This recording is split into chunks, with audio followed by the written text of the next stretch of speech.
ATP ना, ATP. Attendance नहीं लिया हूँ, लास्ट में लूंगा मैं। एटीपी ये होता है adenosine,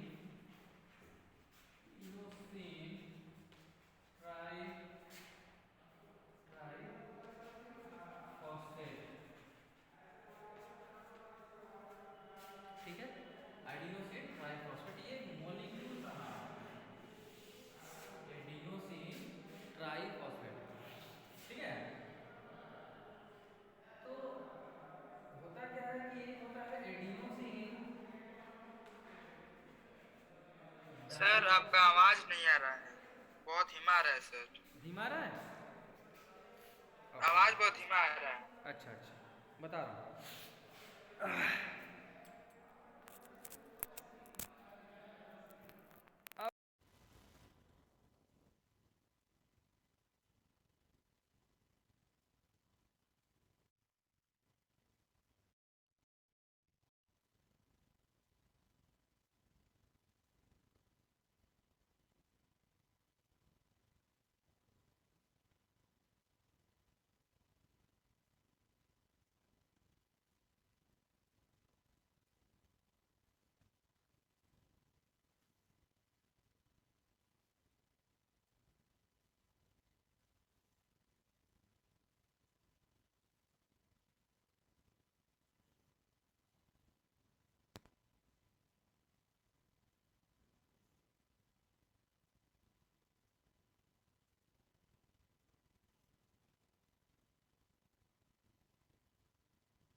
this time okay.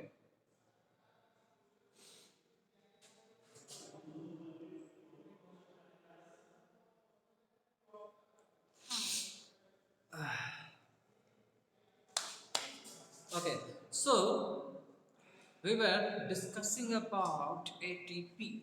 ATP is what? It is a chemical, it is a molecule called adenosine triphosphate. Adenosine triphosphate.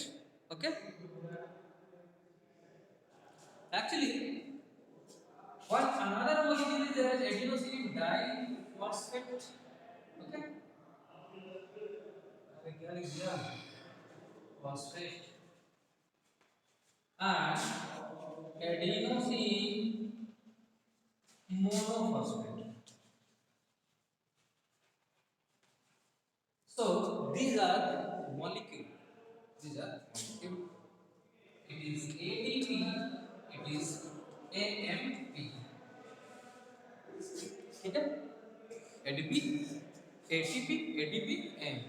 Actually यहाँ देखने वाली बात ये है, ट्राई मतलब तीन फॉस्फेट, डाई मतलब दो फॉस्फेट, मोनो मतलब एक फॉस्फेट। आप केमिस्ट्री में पढ़ते हैं केमिकल बॉन्ड्स। केमिकल बॉन्ड्स बनने में एनर्जी कंज्यूम होता है, बिना एनर्जी के केमिकल बॉन्ड नहीं बनता। और जब भी केमिकल बॉन्ड टूटता है तो एनर्जी जो कंज्यूम हुआ था वो फिर रिलीज हो जाता है। उसे बोलते हैं ना लॉ ऑफ कंजर्वेशन ऑफ क्या, एनर्जी ऑल्सो ना, energy neither be created nor be destroyed. ये बस कन्वर्ट हो रहा है यहाँ पे। ठीक है, तो मान लीजिए जब भी जो AMP होता है कि वो एक फॉस्फेट को लेके बनाता है ADP। ADP जो होता है वो एक और फॉस्फेट को लेके बनाता है ATP। ठीक है बेटा, मैं आपको बताऊं कि एक फॉस्फेट जुड़ने में आपका, एक फॉस्फेट जुड़ने में 7.6 किलो कैलोरी एनर्जी कंज्यूम होती है। 7.6 किलो कैलोरी एनर्जी कंज्यूम, ठीक है, एक फॉस्फेट।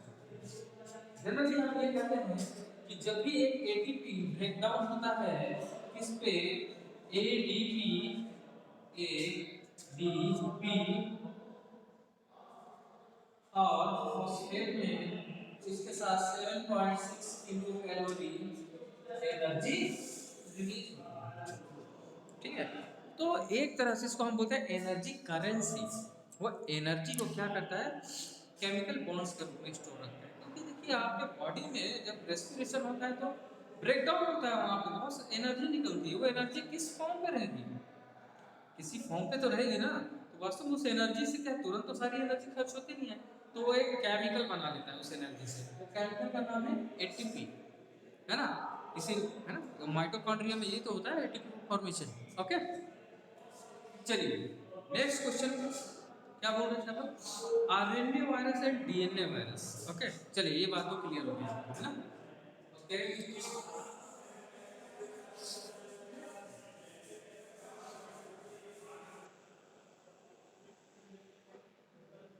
वायरस, वायरस तो होता है,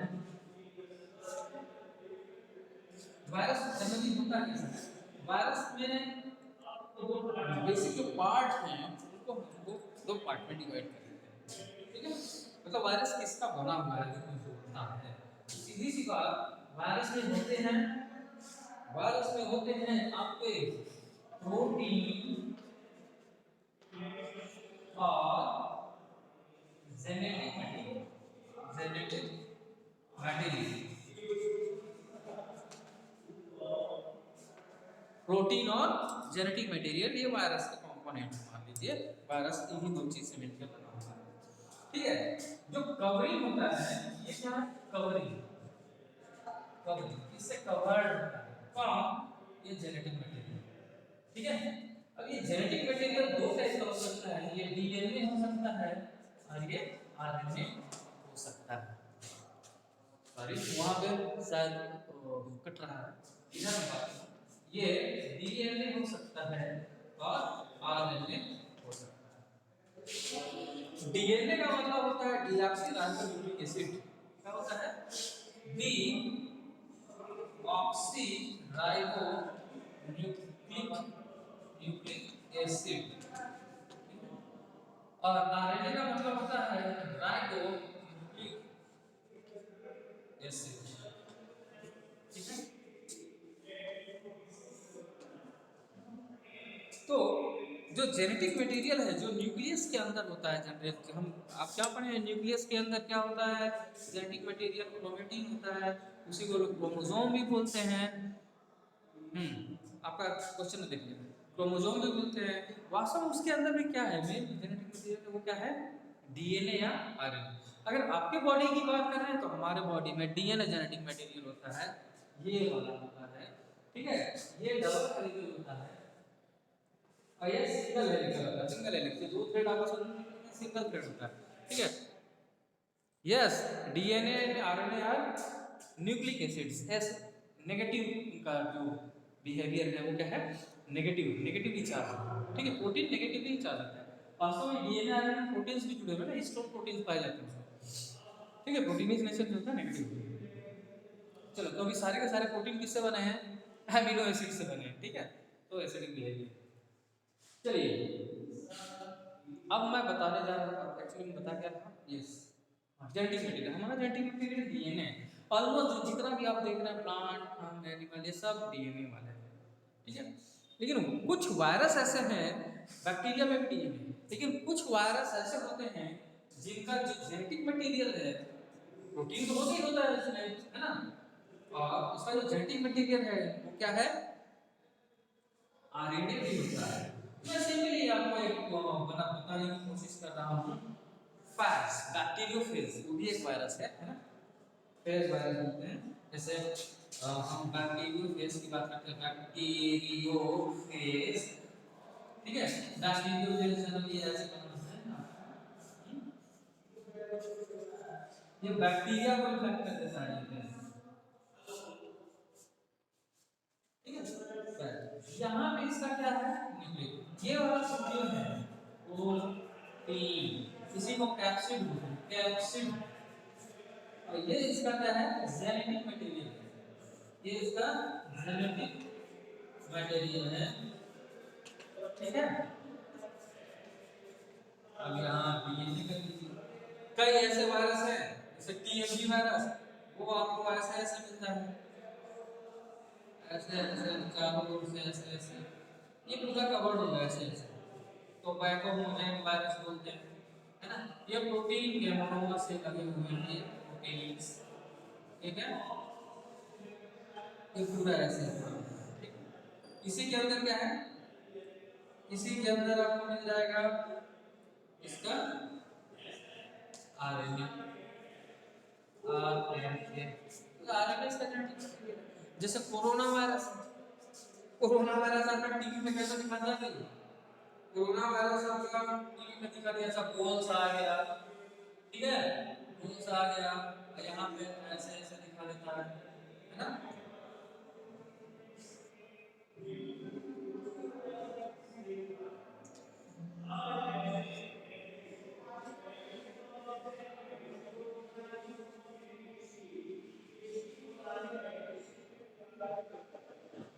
तो कोरोना वायरस में भी ये क्या है, ये आपका प्रोटीनियस कोट है, प्रोटीन कोट है ना, प्रोटीन का कवरिंग है, कोट है, ठीक है, प्रोटीन कवरिंग, यू कैसे कैप्सिड, इसी को बोलते हैं स्पाइक प्रोटीन, स्पाइक प्रोटीन रहेगा, प्रोटीन ही होता है, और दूसरा कुछ होता ही नहीं रहेगा, प्रोटीन। स्पाइक प्रोटीन को स्पाइक, जैसे स्पाइक वाला जूता होता है ना, फुटबॉल खेलते हैं स्पाइक, काटा काटा टाइप का, तो स्पाइक प्रोटीन है, ये सिंपल लेयरिंग में प्रोटीन की तो है, तो प्रोटीन ही।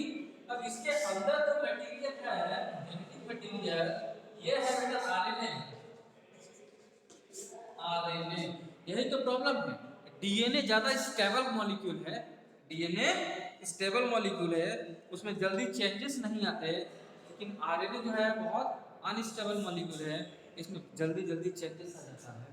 इसीलिए आप देख ही रहे हैं कोरोना के बहुत सारे वेरिएंट आते हैं, पहले कोविड ना नोवेल कोरोना वायरस आया, फिर delta 1, delta 2, delta 3, delta 4, delta 5, delta 6 आ गया, उसके बाद अभी क्या आ गया, ओमिक्रॉन आ गया है, गेमा वर्जन भी इसका आ सकता है आने वाले समय में, कौन जानता है, ठीक है, चाहे अभी क्या होगा, तो बहुत से इसका बहुत सारे, जब ये चेंज हो जाता है इसका जेनेटिक मटेरियल, तो इसकी वजह से इस संरचना में भी कुछ चेंजेस आ जाता है, इसीलिए फिर से अफेक्टेड होने लगते हैं लोग।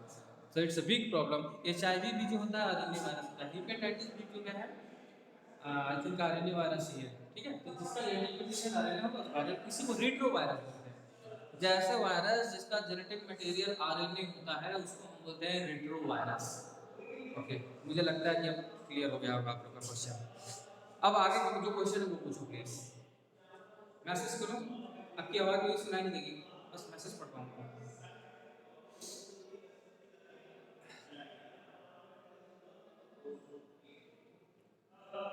Yes, any question more?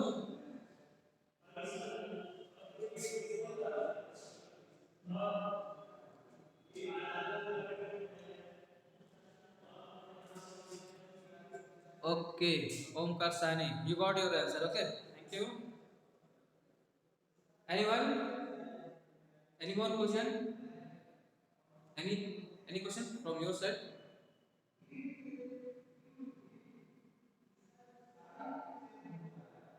No? Okay. Prathamesh, yes sir. Yes, Prathamesh. Ask please.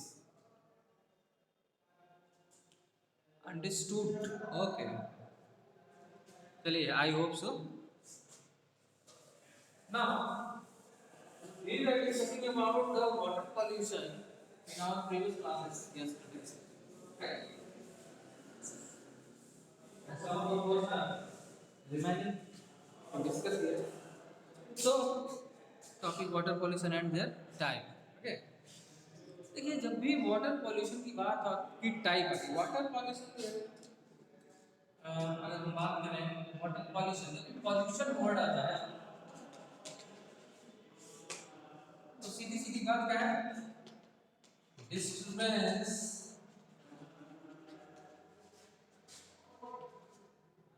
In normal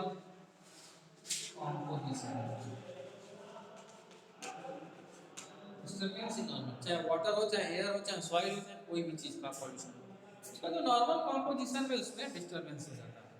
ठीक है, अब आप बताइए, आप लेते हैं क्या, प्यारा सा वाटर, ठीक, ये वाटर आप लेते हैं, आपको तो चाहिए H2O, लेकिन हम जो लेते हैं H2O प्लस एसेंशियल मिनरल्स। इसी में देखिए अलग अलग जगह का वाटर का जो टेस्ट है वो भी अलग अलग होता है। ठीक है, क्योंकि वो वाटर वहाँ के सॉइल में पाए जाने वाले मिनरल पे डिपेंड करता है कि उसमें कौन सा मिनरल डिजॉल्व हो रहा है। ठीक है, ओके, बट जो हमारा जो ड्रिंकिंग वाटर होता है उसमें ये जो मिनरल्स होते हैं इनकी अपनी एक ऑप्टिमम क्वांटिटी होती है। इसकी क्वांटिटी कितनी होनी चाहिए, it should be optimum quantity. आपको आयरन कहाँ से मिलेगा, फास्फोरस कहाँ से मिलेगा, कैल्शियम कहाँ से मिलेगा, खाने से ही मिलता है। इसके बाद साग भाजी से क्या मिलता है, मिनरल्स ही तो लेते हैं, विटामिन मिनरल्स, है ना। चलिए, तो ये जो ये वाटर भी डिजॉल्व करता है तब प्लांट उसको अपटेक करते हैं, और हम जो लेते हैं उसमें भी कुछ मिनरल तो होता ही है। तो हम कौन सा वाटर लेते हैं, वी टेक मिनरल वाटर। क्या लेते हैं हम, वी टेक मिनरल वाटर।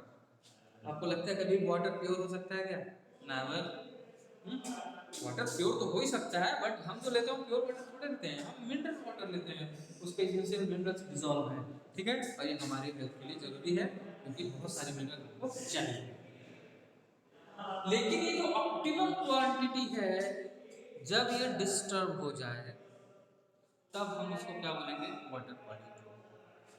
तो आप बोलेंगे सर केवल एसेंशियल मिनरल की बात कर रहे हैं, yes of course.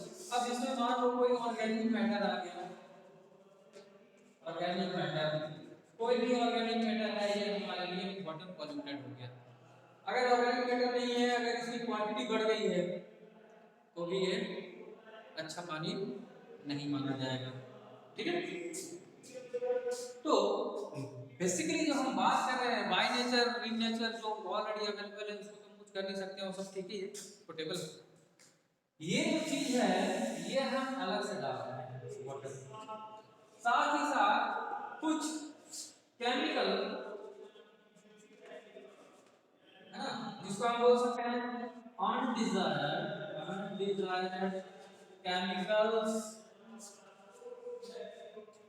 You can, अब केमिकल में सारे मिनरल आ जाएंगे, मिनरल से मिल के कई तरह के नॉन, वही मेटल नॉन मेटल यही तो है, और क्या है, ये एक दूसरे को कंबाइन करके कई तरह के साल्ट बनाते हैं, मिनरल्स बनाते हैं, ये सब क्या है। ये जो अनडिजायर्ड है, अनडिजायर्ड जो केमिकल जो हमारे वाटर में मिल जा रहे हैं या ऑर्गेनिक मैटर, तो कुल मिला के हमारा जो पॉल्यूशन का जो फोकस है वो है अनडिजायर्ड मटेरियल। मटेरियल में कुछ भी हो सकता है, केमिकल ऑर्गेनिक कुछ भी, है ना। अनडिजायर्ड मटेरियल एंड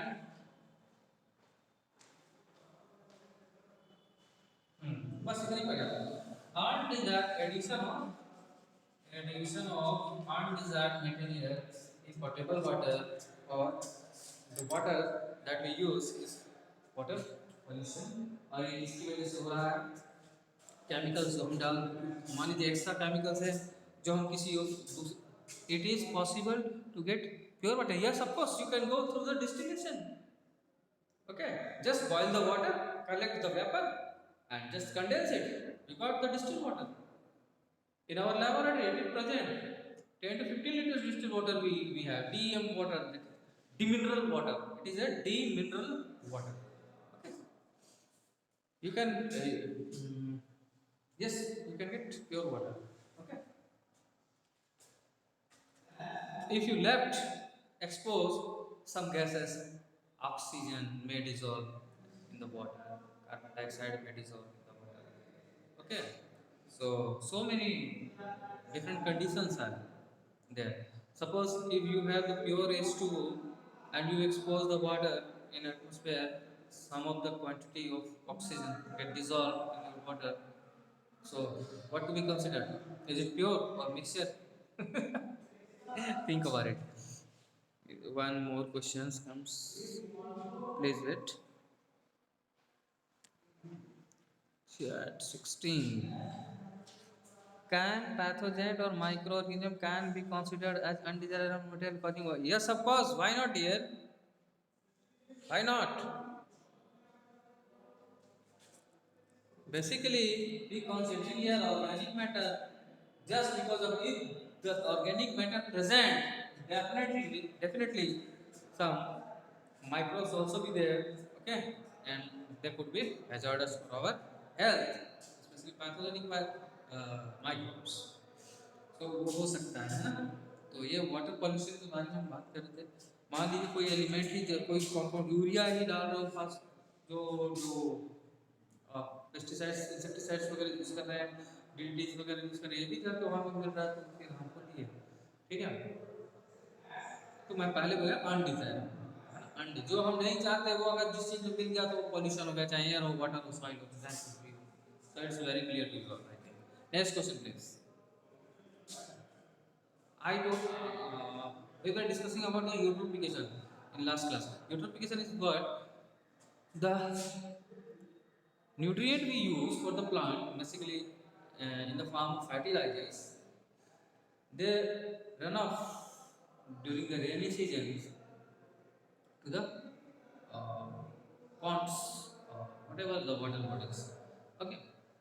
जैसे ये न्यूट्रिएंट जो है उस वाटर बॉडीज में जाता है, क्या करता है वहाँ के जो प्लांट्स होते हैं, जो सबमर्ज प्लांट्स हैं, उसके जो भी एक्वेटिक प्लांट्स हैं, वो बहुत तेजी से ग्रो करते हैं क्योंकि प्लांट का न्यूट्रिएंट है, उसको बहुत ज़्यादा न्यूट्रिएंट मिलता है तो वो बहुत तेजी से ग्रो करने लगता है।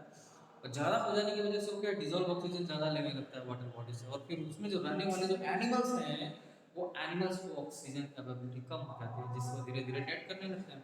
और डेड होने के बाद आपको पता ही है वो अपने आप में एक इकोसिस्टम था, उसमें अगर उसके फूड चेन का एक ही पार्ट अगर आपका खत्म हो जाता है तो धीरे धीरे वो पूरे आपके इकोसिस्टम को अफेक्ट करेगा, धीरे धीरे वो पूरा इकोसिस्टम भी डिस्ट्रॉय हो जाता है।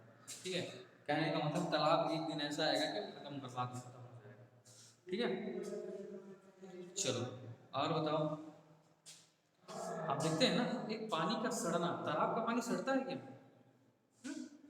सड़ना तो अजीब शब्द है, मतलब कुछ तालाब होते हैं जहाँ से बदबू आ रहा है ना, वहाँ नहा धुआ नहीं सकते। कुछ तालाब ऐसा होता है जहाँ लोग नहा सकते हैं, धुआ सकते हैं। ठीक है, कुछ तालाब नहीं होते ऐसे। क्यों? एक तालाब जो है उसका इकोसिस्टम चल रहा है, हमेशा क्लीन होता रहता है, वहीं पे बहुत सारे ऑर्गेनिजम्स हैं जो खराब चीज़ों को कंज्यूम कर रहे होते हैं तो उनका अपना रिसाइकलिंग चल रहा होता है। और एक जो सिस्टम होता है जिसका फूड चेन खराब हो गया, उसका कोई कंपोनेंट इकोसिस्टम का बाहर हो गया, रिसाइकलिंग खत्म हो गया, धीरे धीरे उसका इकोसिस्टम डिस्ट्रॉय और फिर वो बेकार हो गया वाटर बॉडी। ठीक है, चलो नेक्स्ट क्वेश्चन प्लीज, जल्दी से बताओ।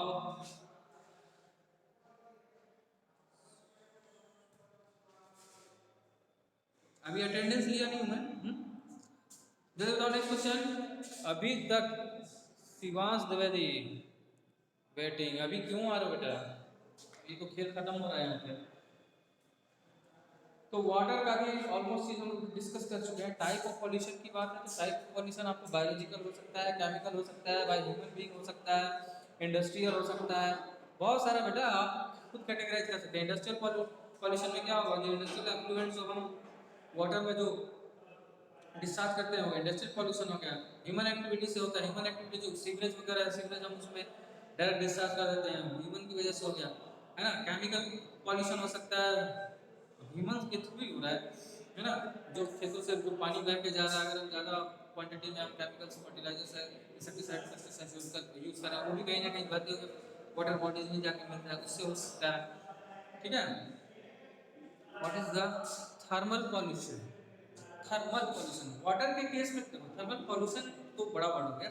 अगर वाटर पॉल्यूशन के केस में अगर हम थर्मल पॉल्यूशन की बात करें बेटा, तो देखिए कई प्लांट्स ऐसे होते हैं, स्पेशली जो वाटर पावर प्लांट्स की बात कर रहे हैं, पावर प्लांट्स में जो वाटर होता है काफ़ी, पावर प्लांट में बहुत ज़्यादा वाटर यूज़ किया जाता है, और स्टील इंडस्ट्री में भी बहुत सारा वाटर यूज़ किया जाता है। और इससे जो होता है क्या है, वाटर को हम एक्चुअली हम इनडायरेक्ट कूलिंग के लिए यूज़ करते हैं, मटेरियल के इनडायरेक्ट कूलिंग के लिए। अब इनडायरेक्ट कूलिंग करने के बाद जो वाटर आता है काफ़ी हॉट होता है, काफ़ी हॉट होता है। तो इसको क्या है, जब हम वाटर बॉडी में छोड़ते हैं तो ये क्या है, प्रॉपर टेम्परेचर पे होना चाहिए, ज़्यादा हीट नहीं होना, क्योंकि जैसे पानी गर्म होता है उसमें डिजॉल्व ऑक्सीजन निकल जाता है। बेटा कभी आप ध्यान दीजिएगा, गर्म पानी, पानी एकदम आरओ का पानी ले लीजिए एकदम साफ, और उसको गर्म करके देखिए उसमें से कुछ बूंदे ऊपर आने लगेंगे। वो सब क्या है, उसमें ट्रैप गैसेस हैं, ठीक है। तो जैसे आप उसको हीट करते हैं तो इसका जो सॉल्युबिलिटी है, वाटर की जो सॉल्युबिलिटी है वो कम हो जाती है, और उसमें जो ट्रैप गैसेस हैं वो बाहर निकलने लगते हैं। और आपको तो पता है कि जो प्लांट एनिमल जो भी है, एक्वेटिक प्लांट एनिमल, उनको क्या है, वो गैस की जरूरत है, स्पेशली ऑक्सीजन की जरूरत है, और हीट करने पे वो क्या हो जाएगा, चला जाएगा। तो उसमें क्या हो जाता है कि ऑक्सीजन उसमें नहीं मिल पाता, तो एक तरह का पॉल्यूशन है। मैं क्या बताया, अनडिजायरेबल चीज है। कोई भी जो है ना ऑप्टिमम क्वांटिटी, इसमें डिजॉल्व ऑक्सीजन भी कम हो गया तो भी वो पॉल्यूटेड ही माना जाएगा, ठीक है। तो अगर हम ऐसा यूज कर रहे हैं तो उस वाटर को प्रॉपर्ली थोड़ा ठंडा करके थोड़ा देर छोड़ के, ताकि उसमें ऑक्सीजन डिजॉल्व हो जाए, फिर उसको रिलीज करना चाहिए, ठीक है। It is thermal pollution for the water. Next is,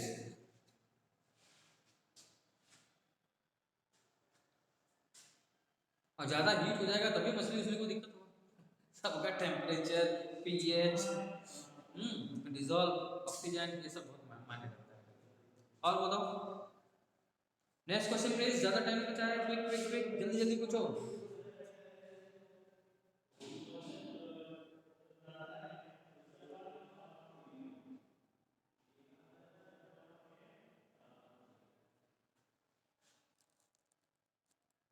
water cycle में मुझे लगता है कि मैंने बता चुका है, मैंने बताया हुआ है वाटर साइकिल, है ना। वाटर साइकिल मैंने बता sir, in Asian book it's given there three types of water pollution: surface water pollution, underground water pollution, marine water pollution. Point out the non-point source of water pollution. Okay, let me clear first question: surface water pollution, underground water pollution, and marine water pollution. Okay, okay, your question is surface water pollution,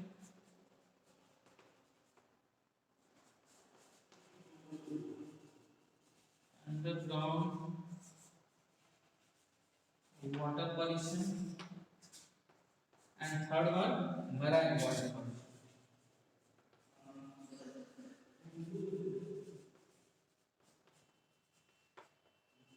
I told you in last class, most of the cities are located uh, near about the big rivers.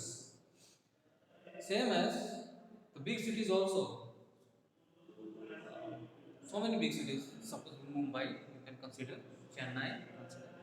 ये सब क्या है, ये सब समुद्र के किनारों, Vizag, Visakhapatnam, actually not Chennai, Chennai के किनारे में है क्या, चेन्नई तमिलनाडु होगा जरूर, जो भी है, बड़े बड़े शहर जो समुद्र के किनारे बसे हुए हैं। तो देखो मैं समुद्र से शुरू करता हूँ, मराइन वाटर पॉल्यूशन, बहुत सारा जो वेस्ट मटेरियल होता है वो हम समुद्र में भी छोड़ देते हैं, ठीक है। समुद्र बहुत बड़ा है, साफ है, इसका मतलब ये नहीं कि हम उसको बर्बाद करें, ठीक है। ऐसे कई सारे देश हैं जो ईयरबड जो होता है ना कान में और साफ करने वाला जो प्लास्टिक का आता है, उस पर बैन लगा चुके हैं, क्योंकि ऐसा देखा गया कि समुद्र में बहुत बड़ा एक इकोसिस्टम उस ईयरबड की वजह से तबाह हुआ है, ठीक है। कोई भी चीज़ लार्ज स्केल पे उसका इफेक्ट दिखाई देता है ना लंबे समय के बाद, तो कई देश उसको बैन कर चुके हैं, प्लास्टिक का जो ईयरबड है उससे बहुत पॉल्यूशन। तो स्पेशली मराइन जो पॉल्यूशन है, मराइन पॉल्यूशन में सबसे ज़्यादा देखा गया है कि जो ऑयल स्पिल्स होते हैं, जो बड़े बड़े ऑयल टैंकर्स होते हैं, जो एक्सीडेंटली जो वहाँ पे एक्सीडेंट्स वगैरह की वजह से जो लीक हो जाता है, या फिर जो ऑयल रिंग्स होते हैं, ऑयल रिंग्स मतलब जो समुद्र से जो हम तेल निकालते हैं तो वहाँ पे जहाँ से निकालते हैं उसको ऑयल रिंग बोलते हैं। ऑयल रिंग में जब एक्सीडेंट होता है तो बहुत सारा तेल वहाँ से निकल जाता है, पूरे समुद्र में फैलता है, और फिर एक्वेटिक जो हैबिटेट है, एक्वेटिक इकोसिस्टम, मराइन इकोसिस्टम को कुछ कुछ रीजन तक उसको क्या करता है, वो बर्बाद कर देता है। तो ये सब मराइन है ना। और मैं बताया बहुत सारे केमिकल्स को स्टोर करने के लिए भी हम मराइन का यूज़ कर रहे हैं, समुद्र का यूज़ कर रहे हैं, उससे भी पॉल्यूट हो रहा है। तो इस सब चीज़ों को ध्यान देना है, हमको देखना है कि कोई भी चीज़ करने से पहले हमको उसका लॉन्ग टर्म इफेक्ट को स्टडी करना चाहिए, तभी वो काम करना चाहिए।